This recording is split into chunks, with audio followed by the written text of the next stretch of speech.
2013-cü ildə bu həsrət bizi dartdı apardı Ermənistana, Ağbabıya. 2014-cü ildə yenə getdik, baş çəkdik kəndə. Özdə Amasya rayonunda ən zirvədə yerləşən bizim Öysüz kəndi olub. Darıxırdım daha doğrusu.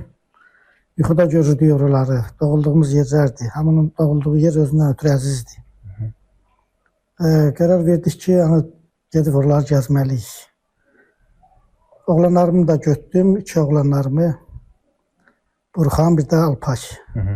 Onları da götürdük, getdik kəndimizə. Gürcüstan sərhədindən keçdik. Getdik, oraları ziyarət elədik. Öz kəndimizdə atasının qəbrini ziyarət elədik.